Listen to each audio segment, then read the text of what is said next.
देश में अगर आप देश की आबादी देखें तो तकरीबन 90% देश की आबादी या दलित है, महादलित है, पिछड़ा है, अति पिछड़ा है, आदिवासी है, अल्पसंख्यक है। 90% लोग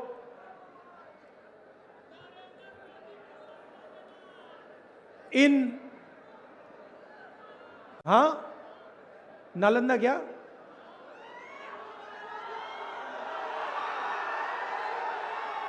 90% लोग समाज के अति पिछड़ा, दलित, आदिवासी से आते हैं। मगर अगर आप देश को देखें, और मैं 2-3 उदाहरण देता हूं, अगर आप हिंदुस्तान के सबसे बड़ी कंपनियों को देखें, कॉरपोरेट इंडिया को देखें, अदानी, अंबानी जैसी कंपनियां जो हैं, 500 सबसे बड़ी कंपनी की आप लिस्ट निकालिए और इसमें पिछड़ा, अति पिछड़ा, दलित, महादलित, अल्पसंख्यक, आदिवासी को ढूंढ के निकाल दीजिए, आपको कोई नहीं मिलेगा। आपको एक नहीं मिलेगा। सारे के सारे 10% आबादी में से आते हैं। सारा बैंक का धन उनको जाता है, सारी नौकरियां उनको जाती हैं, ब्यूरोक्रेसी में उनको जगह मिलती है। आप जुडिशरी देखिए, वहां भी उनको सब मिलता है। सेना में उनका कंट्रोल है और 90% आपको जो आबादी है वो आपको कहीं नहीं मिलेगी। अब मेरा कहना है कि अगर हिंदुस्तान के 90% लोगों को हम शामिल नहीं करेंगे, चाहे वो कॉरपोरेट इंडिया हो, चाहे वो जुडिशरी हो, चाहे वो ब्यूरोक्रेसी हो, तो अगर हम इनको नहीं शामिल करेंगे तो कैसा हिंदुस्तान बनेगा? अंबानी, अदानी जैसा हिंदुस्तान बनेगा जहां पूरा का पूरा धन 2-3 लोगों के हाथ में। और ऐसा हिंदुस्तान हमें तो नहीं चाहिए। तो आपको चाहिए? नहीं चाहिए। हमें वो हिंदुस्तान चाहिए जिसमें 90% लोगों की जगह है, जिसमें भाईचारा है, जिसमें खुशी है। जैसे मैंने कहा था, नफरत वाला हिंदुस्तान हमें नहीं चाहिए। आप अगर आजादी से पहले आते, बिहार में आजादी से पहले पिछड़ों को, अति पिछड़ों को, दलित, अल्पसंख्यकों को कोई अधिकार नहीं थे, कोई अधिकार नहीं थे। राजाओं का राज था, जो भी वो चाहते थे ले लेते थे। अति पिछड़ों के लिए, दलितों के लिए, पिछड़ों के लिए, इन सब के लिए लड़ा कौन? कांग्रेस पार्टी लड़ी। और क्या किया? आपके साथ मिलकर हमने ये संविधान लागू किया। ये अंबेडकर जी का संविधान है, ये कोई मामूली चीज नहीं है।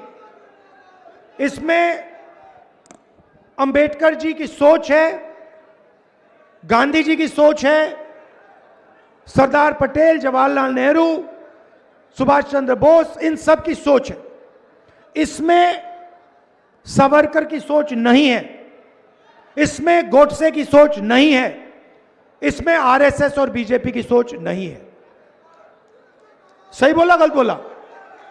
आरएसएस और बीजेपी चाहते हैं कि हिंदुस्तान में 5-10 लोग राज करें और बाकी लोग या भूखे मर जाएं या कुछ ना बोलें। मैं आपसे पूछना चाहता हूं, 20 साल से यहां पे नीतीश जी की सरकार है। पूरे देश में बिहारी मजदूरी करते हैं। यस सर, करते नहीं करते?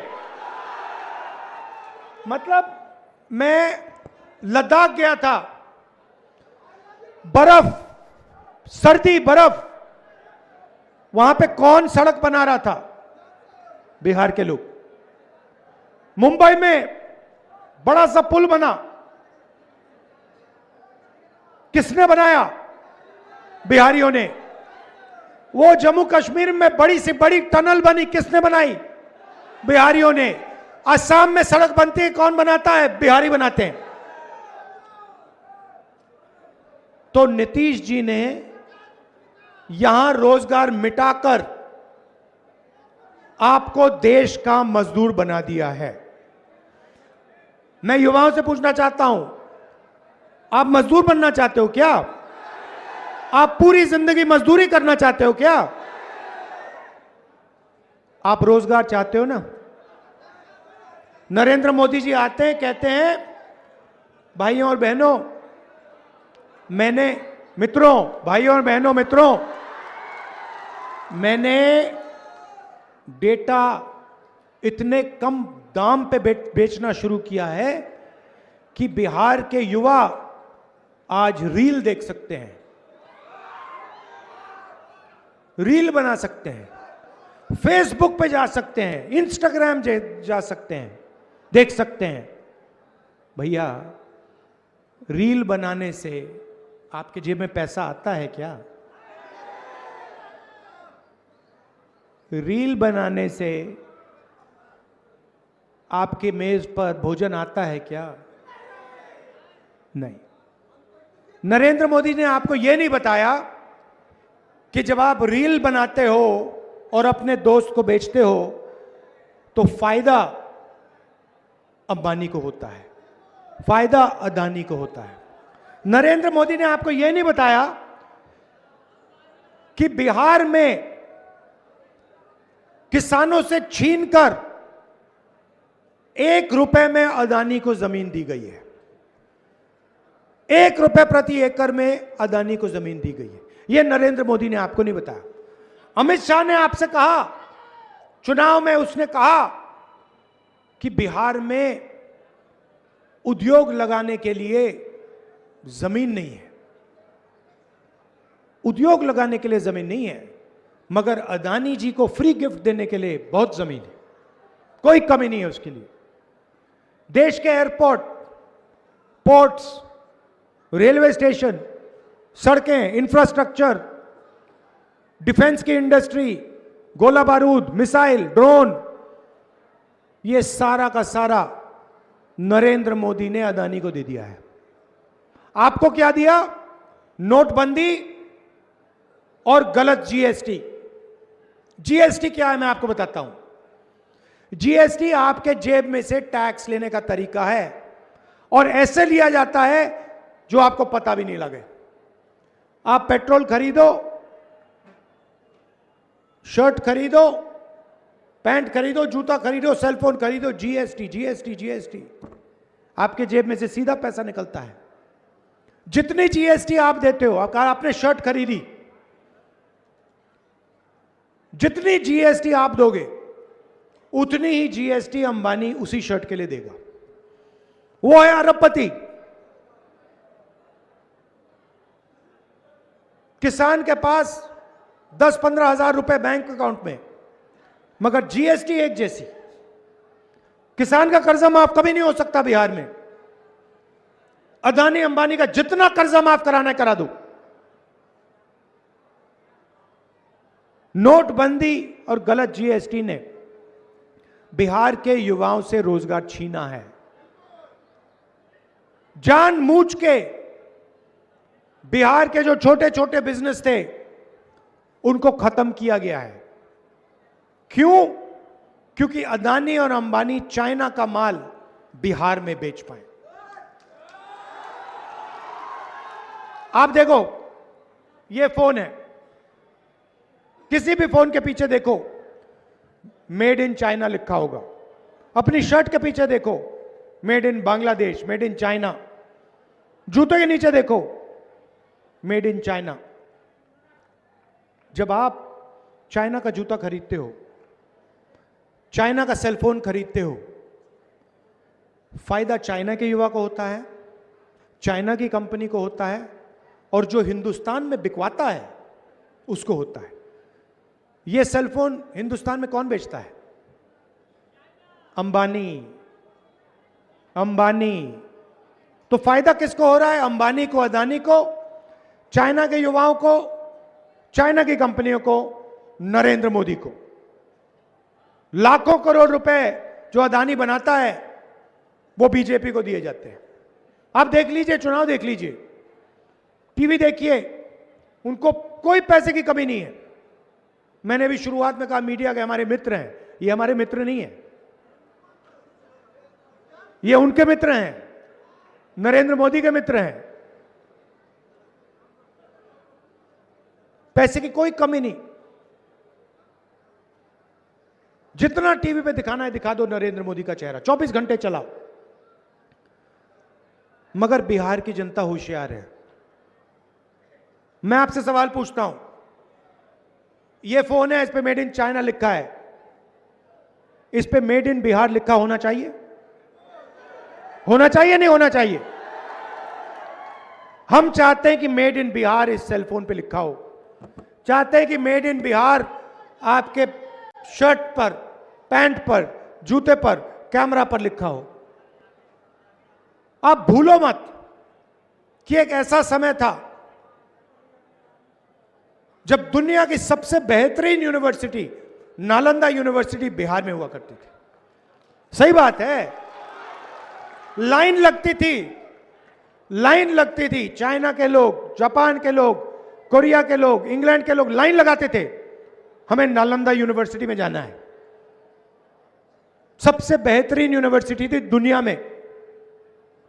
नरेंद्र मोदी जी को ये बातें नहीं आती, फेक डिग्री मिली है उनको, झूठी डिग्री। तो आपको शिक्षा की जरूरत है। मैंने पिछली मीटिंग में कहा, यहां भी दोहराऊंगा, महागठबंधन शिक्षा पे फोकस करेगी। स्कूल, कॉलेज, यूनिवर्सिटी, एक बार फिर यहां पे सरकारी स्कूल, सरकारी कॉलेज, सरकारी यूनिवर्सिटी चालू करने का काम करेगी। और मैं आपको एक वायदा कर रहा हूं, 100% मैं आपको बता रहा हूं, जिस दिन इंडिया गठबंधन की सरकार दिल्ली में आई, उस दिन एक बार फिर दुनिया की सबसे बेहतरीन यूनिवर्सिटी नालंदा में होगी। और चाइना से लोग, जापान से लोग, कोरिया से लोग लाइन लगाएंगे और कहेंगे कि भैया हमें बिहार में जाके पढ़ना है। आजकल क्या हो रहा है, ये युवा आए हुए हैं, आप एग्जाम के लिए पढ़ाई करते हो, महीनों के लिए आप लगे रहते हो। वोटर अधिकार यात्रा में मुझे बताया, हजारों युवाओं ने बताया, घंटों काम करते हो, महीनों काम करते हो, पेपर आता है, पेपर लीक हो जाता है। बिल्कुल सही बात भैया। देखो, मैं यहां झूठ बोलने नहीं आया हूं नरेंद्र मोदी जैसे, मेरा काम झूठ बोलने का नहीं है, मैं सच्चाई बोलता हूं।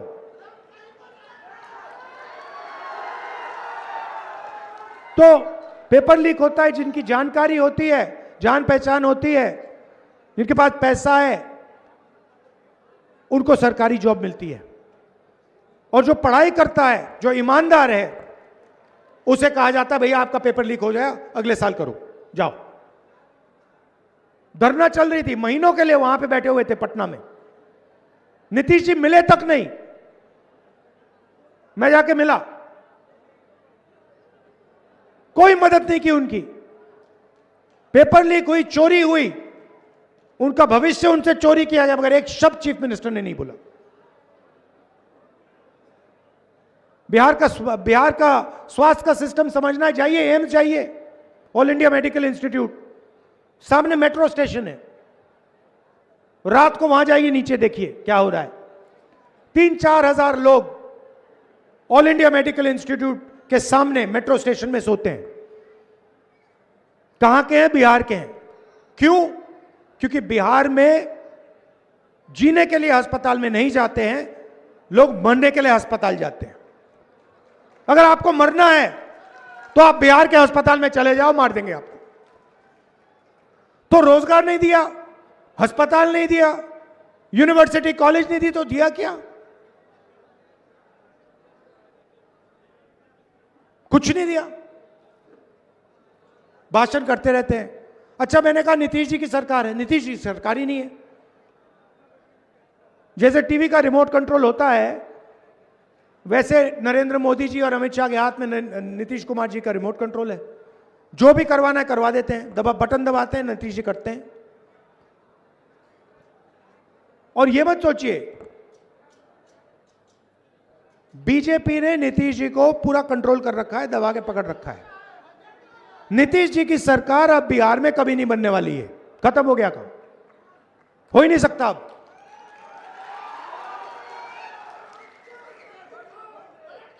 तो आप दूर दूर से आए, हमारे यहां पे पीसीसी प्रेसिडेंट जी हैं, आइए जरा, राजेश राम जी, ये कांग्रेस पार्टी के बिहार में सबसे सीनियर नेता हैं। इनको आप भारी बहुमत से जिताइए।